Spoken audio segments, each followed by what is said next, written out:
Hello. Hopefully this gazebo is not making the sound weird. So I just got back from vacation late last night. I was at the beach for a week with my siblings and my partner and miscellaneous children, and I was hoping to vlog a little bit while I was there, but that did not happen, mostly due to, spending time with family and everything, and it just not being a natural occasion to sit down. And also, every time I took my camera out to the beach, it completely fogged up. And so I was very worried about even trying it after that happened, because I didn't want, obviously, to get moisture in my camera and ruin it. But anyway, for similar reasons, I actually did not get as much reading done as I was planning to. In previous years, I have read like 4 books in 1 week on vacation, and this year I finished one and I read half of another. So I finished Those Who Leave and Those Who Stay, which is the 3rd book in the Neapolitan novels series by Elena Ferrante, and I absolutely loved it. This, I believe, is my favorite, not one of the series so far. The first one is probably also in the running. I didn't like the second one quite as well, although I still loved it, and I plan to reread them all.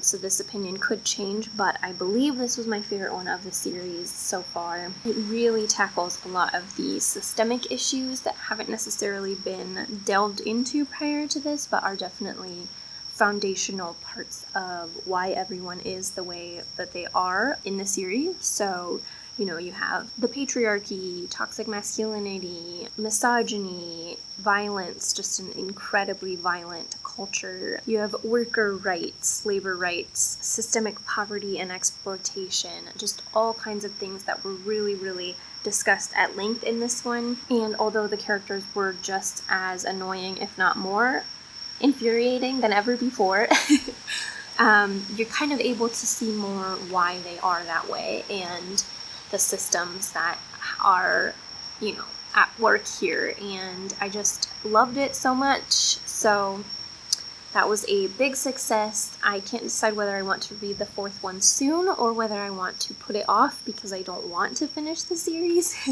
I both want to read it immediately and never want to read it. The second book that I started was Violets by Kyung-Suk Shin. I think this is Shin Kyung-Suk. I hate that they switch the order for American things because then I never know which is the correct way to say it. But I picked this one up in New York at You and Me Books. That's upside down. This is translated from Korean, and I also had another book that I brought that was translated from Japanese. And so I kind of had an unintentional little TBR there for Women in Translation Month. And I do plan to continue that. I want to finish this one. I'm about halfway through, and then read the other one before moving on to other things. So Elena Ferrante's work and the Japanese one, I believe, are also translated by women. This is translated by a man, but the author is a woman. So this is the story of a young woman with a kind of difficult life upbringing who is working at a flower shop in Seoul. And that's pretty much it. I am halfway through it, and so far it is beautiful, and it is kind of melancholy, but maybe kind of hopeful. But, honestly, not a lot is happening so far, and I am totally fine with that. I do not require books to be plot heavy, but if this continues as currently, I don't know that I will have a lot to say about it necessarily, but I enjoy it. It's good. The writing is beautiful. Again, I'm only halfway through, so I am actually going to do some reading right now, and maybe we will stumble onto the point.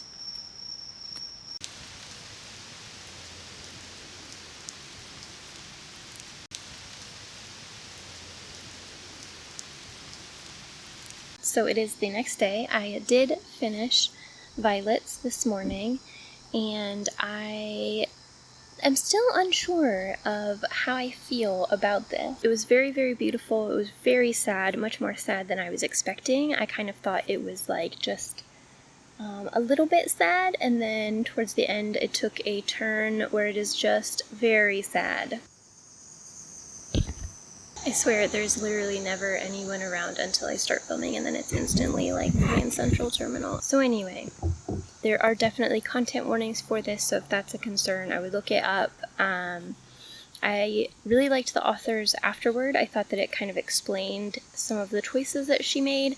Also, I did not realize that this book was actually written and published in Korean 20 years ago, and it is only just now being translated into English. But yes, beautiful, beautiful writing. In my Instagram review, I shared some of my favorite, most beautiful quotes from it, so you can check that out if you'd like to see some of the writing. This is also translated by Anton Hur, which is the translator of many of the amazing Korean lit that I have read recently, so he seems to do really amazing work. So the next book that I would like to start is The Nakano Thrift Shop by Hiromi Kawakami, and this is translated from Japanese by Allison Markin Powell. Hello.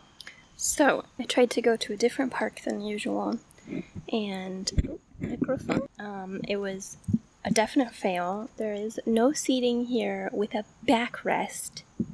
Rude. So I read at a picnic table for a while, but I can't be sitting with no backrest. But I am about 60 pages into the Nakano Thrift Shop. It is very interesting so far. It's very weird so far. Just very random. Like, it's not that anything that weird is happening. It's just that kind of the narration has been a little bit strange, but I like it.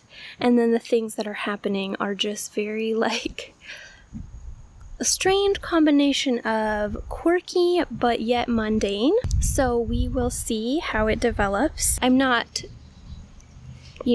crazy about it so far, but I don't dislike it. So hoping to finish that one in the next couple days because we are nearing the end of August. And although I didn't intend to do like Women in Translation Month, I can't remember if I already explained this, but basically I did not purposely initially choose books for Women in Translation Month, but the books that I picked for taking on vacation kind of ended up being unintentionally Women in Translation titles, just because the 3 books that I was most excited about that I had on my unread shelf happened to all be Women in Translation. So I was like, well, I will just prioritize those and it all works out. I'm happy to get a couple more books off of my unread shelf because I do have kind of a desire to go to the library and pick up some books soon.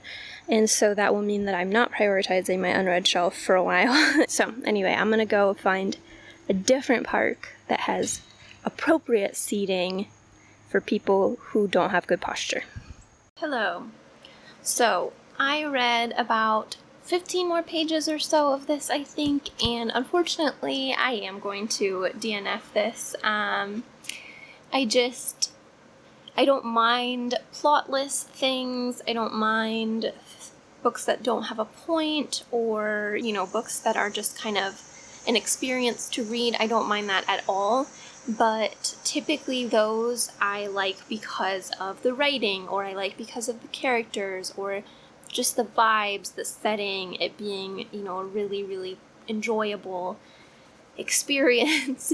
And unfortunately, I just wasn't having that experience with this book. And I don't know whether it's just that I'm not in the mood. That could be totally possible. But basically, I just, I wasn't getting the really, really warm, fuzzy feeling that I normally get when I am reading a book just for the vibes, basically.